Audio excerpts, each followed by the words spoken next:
Here, in a world exclusive, sports science experts are going to forensically analyze what makes him such an efficient machine.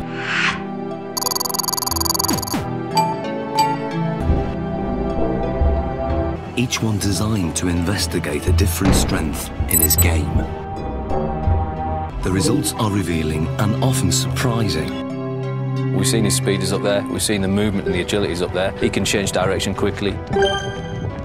Places his centre of gravity inside the line of his foot, and away he goes. Places approximately 5 body weights worth of force through that outside foot.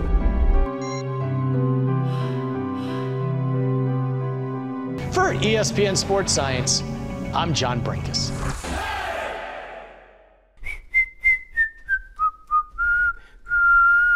What's up, guys? It's Johnny Candido of Candido Training.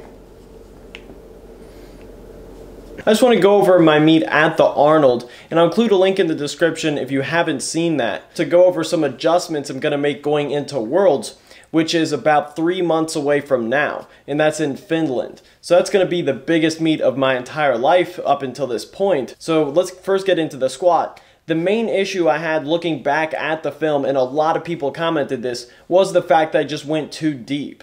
And this obviously is not ideal, and it's not just not ideal in the sense that it's more difficult and it's a larger range of motion, but I've also found that people who squat too deep tend to be less consistent because they aren't able to grind as well, because it's more of just a bounce out of the bottom and then hoping that momentum carries you the full way through.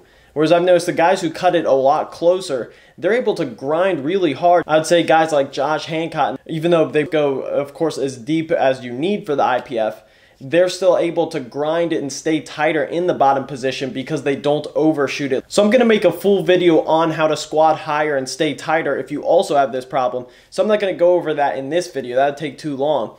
But something else I'll bring up is another issue with my squat that's a simpler one that I fixed, is the fact that I just had the bar a little bit too low on my back, I noticed. And the reason why I say it's too low on my back is because coming up out of the hole, you see my elbows flare up, and it pushes the bar forward on me. And once again, this hurts my ability to hit a true grinder in competition, which is just flat out what I need to do now to be as competitive as I can be. So simply just moving the bar up a little bit higher makes it feel much easier for me to keep my balance, and I'm really forcing myself more forward at the start of the lift, so now I just feel a lot more stable. And then once again, I'll go into exactly how I'm going to squat higher now. But here, as you can see, with the adjustments I've already made, I worked up to a 535-pound squat, which is just 16 pounds off of what I did at the Arnold, and it went very smoothly, and it just feels a lot better now. So I'm very optimistic as far as my squat technique now, being able to get a little bit more efficient for the world meet. Now, when it comes to the bench press, really the only variable that was noteworthy was the fact that I did not have my SBD wrist wraps. And the reason being was that I showed up to the meet so late that I just forgot to bring them in my car, and I didn't have time to go back or to buy a new pair because I was so late that you had to go to equipment check-in right away. And if you don't have everything with you at the equipment check-in, it's not allowed for you to then put them on later on. So I just had to go without them, and honestly, I don't even think it made a big difference at all. I just was not strong enough. It's that simple. And a lot of times at meets, you also have to be honest when that is the case. When it's just not anything technical, you just were not strong enough for the meet, and that's it. So what I'm going to do is cut out touch and go bench, because I was actually having some issues as far as balancing out touch and go bench and then having it really convert steadily into the pause bench.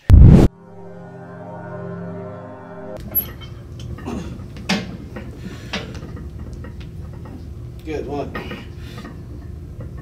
2, 3,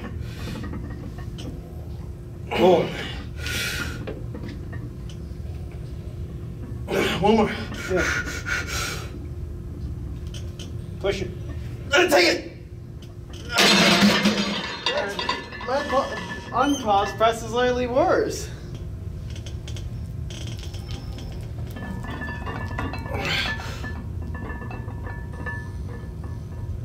Okay, so I think what happened there was when I do my touch and go bench, I think actually a better position for me is to flare my elbows out wider, so to touch higher on my chest, because I was trying to tuck my elbows in a lot to get my upper back tighter, like I did in the other workout with the Spoto press for 275 times 8. And it just did not work on touch and go because I don't really get the same stretch reflex that I'm trying to use, because obviously I'm not pausing, so I'm not really trying to be that controlled necessarily. And it just didn't really work.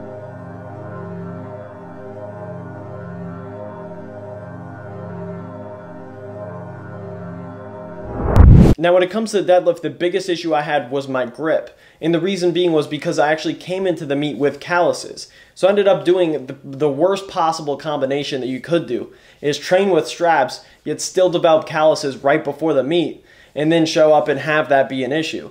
I was peeling them off in between attempts like crazy, trying to make sure that the bar's not going to slip out of my hands. So what ended up happening is on my 639 pull, you really can't see it, but it was starting to slip a little bit in my left hand. So this is why I knew for the 666 pull that it was going to be tough to hold on to. So in the moment of my third attempt, it definitely felt to me like it was a grip issue that made me then lose my stability, and then the bar dipped down and the lift was just done from there.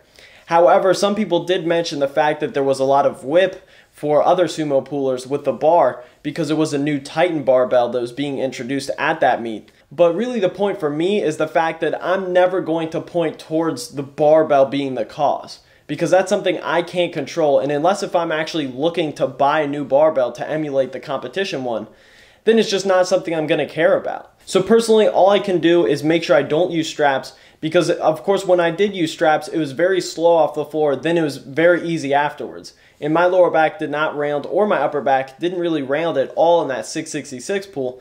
So theoretically, the same thing should have happened, but it just flat out didn't. And another cause that it might have been, maybe if it wasn't necessarily grip, is that maybe it was a potential imbalance from the over-under grip. Because I did notice from the back view that my left side did seem to go up a little bit sooner than my right. So maybe I was slightly twisting, which threw me off. I'm not 100% sure. As far as placement goes, I got first in the 83 kilogram junior division, and I got third in the 83 kilogram open division. And I think I would have got second if I hit that last deadlift, but it was just not my day. Now, I'll include a link in the description to John Downing's channel, who is the guy who got first in the 83 kilogram open division. His day didn't go quite as he planned either, but it just goes to show you, in powerlifting, not everything is going to happen exactly as you picture it.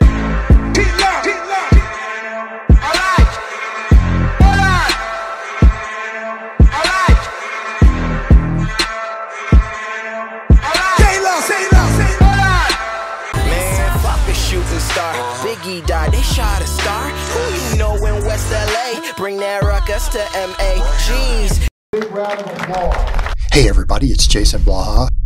I've been troubled by something that I've stumbled across again recently. With my good friend Johnny Candido.